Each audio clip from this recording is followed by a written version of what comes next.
Congress party అంటేనే బడుగు బలహీన వర్గాల పార్టీ అన్నారు మహబూబ్ నగర్ జిల్లా డీసీసీ నూతన అధ్యక్షులు సంజీవ్ ముదిరాజ్. పార్టీ కోసం పనిచేసిన వారికి కాంగ్రెస్ లో తగిన అవకాశాలు వస్తాయనడానికి తన ఎన్నికే నిదర్శనమని చెప్పారు.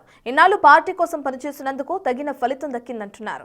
కాంగ్రెస్ అధిష్టానం తనపై పెట్టుకున్న నమ్మకాన్ని వమ్ము చేయకుండా పనిచేస్తానంటున్నారు. క్షేత్రస్థాయిలో పార్టీ బలోపేతానికి కృషి చేస్తానంటున్న మహబూబ్ నగర్ డీసీసీ అధ్యక్షుడు సంజీవ్ ముదిరాజ్ తో మా ప్రతినిధి శంకర్ ఫేస్ టు ఫేస్. ఉమ్మడి పాలమూరు జిల్లాలో నూతన డీసీసీ అధ్యక్షుల ఎంపికల విషయంలో కాంగ్రెస్ అధిష్టానం తన మార్కును చూపించింది. ఉమ్మడి పాలమూరు జిల్లాలో ప్రధాన ప్రాంతమైనటువంటి పాలమూరు జిల్లాలో ఎప్పటి నుంచో పార్టీలోనే కొనసాగుతున్నటువంటి సంజీవ్ ముదిరాజుకు డీసీసీ అధ్యక్ష పదవిని కట్టబెట్టింది. ప్రజెంట్ మన దగ్గర ఆయన ఉన్నారు, ఆయనతో మాట్లాడదాం. సార్, ఏంటి సార్ మొత్తంగా డీసీసీ అధ్యక్షుడిగా ఉండబోతున్నారు? ఎట్లా చూస్తారు? అధిష్టాన నిర్ణయాన్ని ఏ విధంగా చూస్తారు? నేను చాలా అధిష్టానం ఒక మంచి గౌరవాన్ని ఇచ్చింది. నేను చాలా సంతోషంగా భావిస్తున్నాను.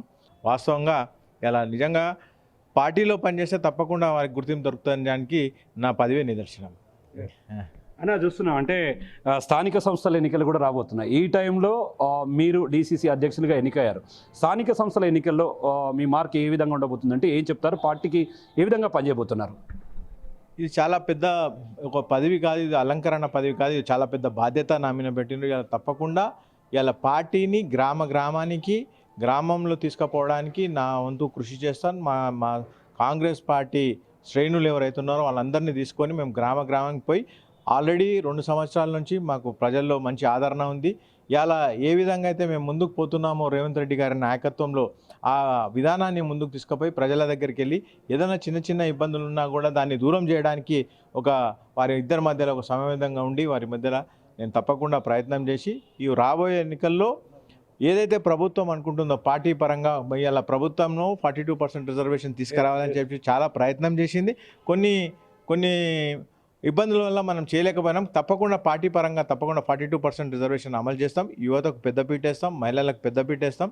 అదేవిధంగా రైతుల సమస్యల పట్ల, అదేవిధంగా యువతలకు ఏదైనా ఉపాధి అవకాశాల మీద ముఖ్యంగా పనిచేసుకుంటూ యువతను రాజకీయాల్లోకి ప్రోత్సహించి మంచి భవిష్యత్తు మన తెలంగాణకు తీసుకురావాలని చెప్పి మా ఆకాంక్ష. అంటే చూస్తున్నామన్న, గతంలో కొన్ని పార్టీలు, ఇప్పుడు బీఆర్ఎస్ కావచ్చు, బీజేపీ కావచ్చు, ఇవి రెండు కూడా పార్టీలో చాలా కాలం పనిచేసిన వాళ్ళకి, కాంగ్రెస్లో పనిచేసిన వాళ్ళకు ప్రయారిటీ లేదు, బీసీలకు ప్రాధాన్యత లేదు అని చెప్పారు. దానిది ఈరోజు చూస్తే అదంతా కూడా డిఫరెంట్గా అనిపిస్తుంది. దానికి మీరు ఇచ్చే సమాధానం ఏంటి? ఇవాళ మొత్తం దేశంలో మీరు అంతా కూడా గమనిస్తే ఇవాళ మొత్తము దేశవ్యాప్తంగా 666 మంది డీసీసీ ప్రెసిడెంట్లను మొత్తం దేశవ్యాప్తంగా ఎన్నిక జరిగింది.